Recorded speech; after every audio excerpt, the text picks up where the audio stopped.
Bonjour à tous, bienvenue dans l'autre direct. Ce matin, j'ai le plaisir de recevoir Yann Cuchera, l'adjoint au sport à la ville de Lyon. Bonjour. Merci d'avoir accepté notre invitation. On va parler des piscines. Il fait beau, il fait chaud dans toute la France et particulièrement à Lyon. Donc on a envie de plonger, on a envie de nager, de profiter de ces piscines lyonnaises. Mais, trois petits points, quelques petits soucis avec les piscines à Lyon et notamment la fermeture de la piscine de Montplaisir. Qu'est-ce que vous avez envie de dire à ce sujet? Parce que c'est vrai que ça fait polémique sur Internet, sur les réseaux sociaux, où on se dit cette piscine de Montplaisir, finalement, elle ne sera plus utilisée par les Lyonnais. C'est vrai, effectivement, la piscine de Montplaisir est fermée parce que tout simplement, il y a des problèmes liés à cet équipement, un problème d'étanchéité. Il y a une fuite d'eau en fait entre le bassin qui traverse le mur extérieur et qui crée un vrai problème de sécurité pour les pratiquants. Donc on est dans l'obligation de fermer cet établissement. Alors vous l'avez découvert quand, cette fuite d'eau? Est-ce que ça date depuis plusieurs mois, plusieurs années peut-être, cette vétusté de cette piscine, ou ça a été constaté là dernièrement? Comment c'est passé? Il y a quelques années avait été constatée la vétusté de l'isolation, de toute la charpente bois, et des études plus profondes ont été réalisées. Mais on s'est rendu compte qu'il y avait effectivement une fuite d'eau depuis quelques mois. On a essayé de voir l'impact que ça avait, le danger que ça pouvait occasionner, pour voir comment on pouvait régulariser ce problème. Et il s'avère que ce serait trop coûteux pour nous de le réparer.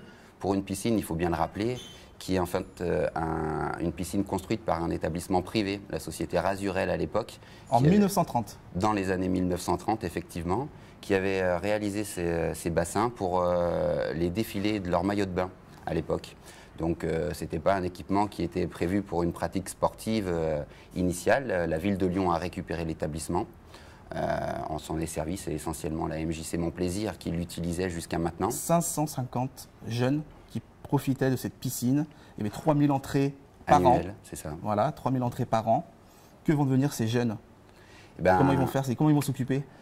Effectivement, il va falloir qu'on fasse attention à la MJC Montplaisir, voir comment on peut l'accompagner dans cette phase de transition. Pour nous, c'est un réel problème. Ce n'est pas de gaieté de cœur qu'on ferme cet établissement, c'est vraiment un problème de sécurité. Et de coût, parce que vous l'avez dit, ça coûte combien à peu près? C'est à peu près 3 millions d'euros. C'est énorme. Avec le bassin intérieur. La ville de Lyon ne peut pas se permettre de dépenser cette somme. Non, et puis il faudrait aussi rénover le bassin extérieur. Et en investissant cet argent sur cet établissement-là, il faut savoir qu'on remettrait à sécurité un établissement qui n'est pas aux normes puisque le bassin fait 20 mètres de long sur 5 mètres de large.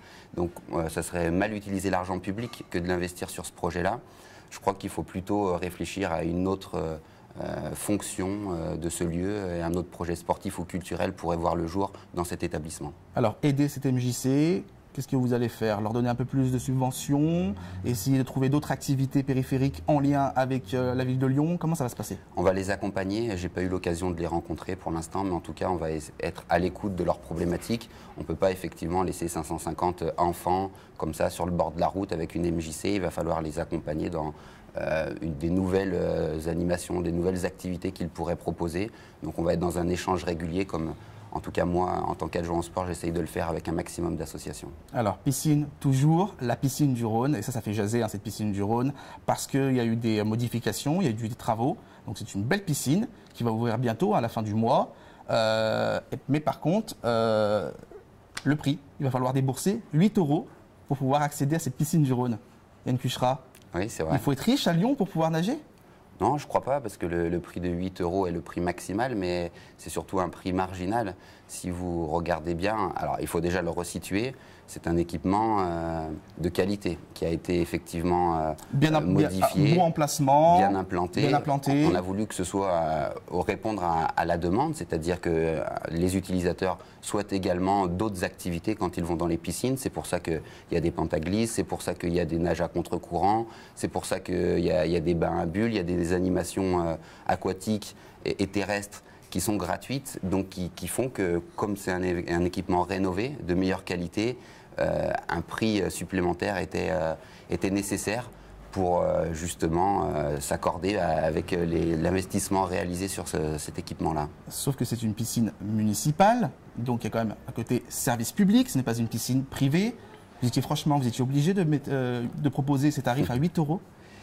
Alors, c'est ce que j'explique, c'est que le tarif de 8 € est marginal. Si vous avez regardé la déclinaison des prix en fonction des jeunes, les moins de 18 ans, les lycéens, les moins de 26 ans, les personnes au RSA ou les demandeurs d'emploi auront un tarif réduit à 5,50 €. Mais au-delà de ça, il existe également des tarifs famille, une carte famille qui est valable 2 ans, où les enfants auront une entrée à 3,50 € et les parents à 5,50 €. Donc on n'est pas si loin que ça, en fin de compte, des prix initiaux, en sachant également que pour les jeunes, il y a une carte été qui est prévue, qui coûte 50 € pour 25 entrées, ce qui rapporte à 2 € en fait l'entrée à la piscine sur cet équipement-là. Et si on n'a pas utilisé toutes les entrées sur la saison d'été, on pourra les utiliser dans les autres piscines jusqu'à la fin des vacances de la Toussaint. Donc ce qui est quand même un prix raisonnable, je crois, pour aller nager cet été à Lyon. Alors vous avez le sentiment que c'est quoi? C'est un faux procès ou une mauvaise communication? On a mal compris, on s'est peut-être un peu enflammé en restant figé sur ce prix de 8 €? Je crois effectivement qu'on a peut-être, nous, de notre côté, mal communiqué, en tout cas pas suffisamment sur la tarification. Je crois également que beaucoup d'opposants s'en servent pour critiquer la politique menée sur la ville de Lyon. Alors c'est le cas de vos amis, alors je ne sais pas si c'est vos amis, mais en tout cas c'est la gauche, du Parti communiste français qui a initié une pétition. Alors on n'est pas là pour faire de la politique politicienne, ce n'est pas le propos, mais malgré tout, effectivement, on se rend compte, que ce soit sur les réseaux sociaux, encore une fois, que de nombreux Lyonnais sont un peu fâchés, en colère, par rapport à ce prix de 8 €. De nombreux, je ne suis pas certain non plus que ce soit des milliers de Lyonnais qui viennent critiquer le prix. Effectivement, il y a une partie de la population qui n'est pas contente parce qu'on n'a pas réussi à leur exprimer réellement ce qu'on était en train de mettre en place sur le bassin. J'espère que cette émission et d'autres réguleront la situation et que tout le monde y trouvera son compte. Je reviens également sur les prix pour les nageurs, parce que ça aussi, ça a été mis sur la table à plusieurs reprises. Les nageurs qui veulent simplement venir pendant 2 heures se baigner et nager, je crois qu'il y a un prix qui est aussi là attractif, puisqu'il y a un tarif à l'heure qui est proposé par la ville de Lyon qui permet une entrée à 1,70 € de l'heure, donc 3,40 € sur 2 heures, et on pourra nager aussi d'une manière sportive pendant 2 heures à Lyon au même prix que dans les autres piscines qui sont différentes de celles de la piscine du Rhône. Et on pourra nager en toute quiétude parce que malheureusement, dans cette piscine du Rhône, de temps en temps, il y a des actes d'incivilité, il y a des actes de violence, etc. Est-ce que vous garantissez un peu la sécurité aux nageurs qui vont venir cet été profiter de cette piscine du Rhône? Je le déplore, très sincèrement. Moi, j'ai appris les problèmes qu'il y avait eu l'année dernière sur la piscine du Rhône. Ça s'est carrément fini en émeute avec le flashball. C'est pour moi inadmissible qu'autour d'une piscine, on puisse en arriver à cette situation-là.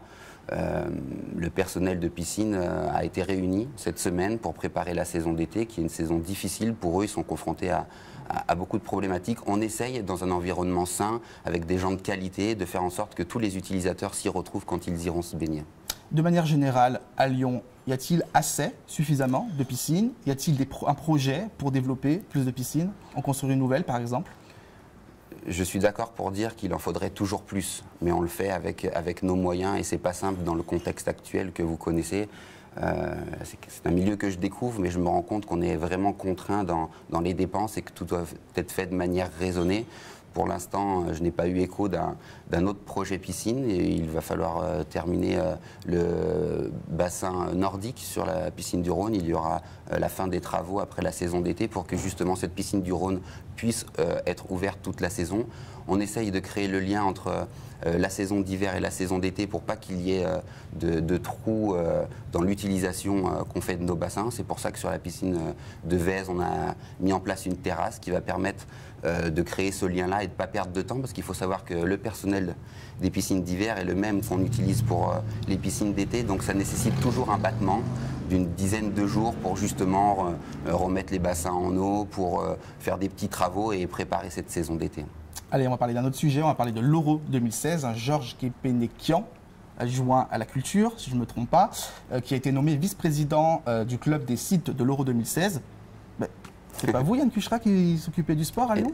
Et non, enfin oui, c'est moi qui m'occupe du sport, mais effectivement c'est Georges Kepenekian qui a été élu sur l'association qui va s'occuper des villes hôtes de l'Euro 2016. C'est un choix réfléchi et concerté, pour la simple et bonne raison que l'Euro 2016 va concerner à la fois Lyon et le Grand Lyon, et qu'il fallait que notre représentant soit à la fois communautaire, conseiller communautaire au Grand Lyon, et à la fois élu à la ville de Lyon. Et Georges Kepenekian était le meilleur compromis, surtout que sur ce mandat, nous espérons créer beaucoup de liens entre le monde de la culture et du sport. Alors qu'est-ce qui va se passer? Qu'est-ce qu'on peut imaginer justement pour cet Euro 2016? Des animations, justement effectivement un lien entre la culture, le sport. Qu'est-ce qui va se passer au sein de cette commission? Est-ce que vous allez vous en mêler aussi? Vous allez donner quelques petites idées à Georges Kepenekian? Évidemment, de toute façon, c'est tout le temps un travail d'équipe. Il ne faut pas croire que le délégué au sport s'occupe du sport et est cloisonné dans sa délégation. Au contraire, il y a beaucoup de liens entre tous les adjoints de la ville de Lyon et moi je trouve que ça c'est intéressant. Je suis issu d'un sport où l'équipe est essentielle et c'est ce que je retrouve à la mairie de Lyon. Ce qui est certain aujourd'hui, c'est que je participe à toutes ces réunions aux côtés de Georges Kepenekian, comme de Guy Barral au Grand Lyon, qui est mon homologue au sport, donc pour montrer qu'il y a une vraie cohérence dans nos choix. Mais au-delà de ça, on réfléchit à ce qu'il est possible de mettre en place, notamment sur les fan zones qui auront lieu sur Lyon. On essaye de voir avec l'UEFA le meilleur compromis. Rien n'est arrêté, mais on est dans une discussion constructive tous ensemble. Mais ça va bouger, il va se passer des choses pour cet Euro 2016, au Stade des Lumières, à Dessines. Mais quelle chance pour nous d'accueillir l'Euro 2016, d'avoir 6 matchs, 4 en poule, un huitième, une demi-finale. En huitième, si la France sort première de sa poule, on aura la chance de les accueillir à Lyon. Je crois que c'est assez merveilleux. Bonne transition. L'équipe de France, la Coupe du Monde qui débute demain. Est-ce que vous avez prévu, la ville de Lyon a-t-elle prévu d'installer des écrans géants en cas de succès justement de cette équipe de France? À ce jour, il n'est pas prévu de mettre des écrans géants sur la ville de Lyon.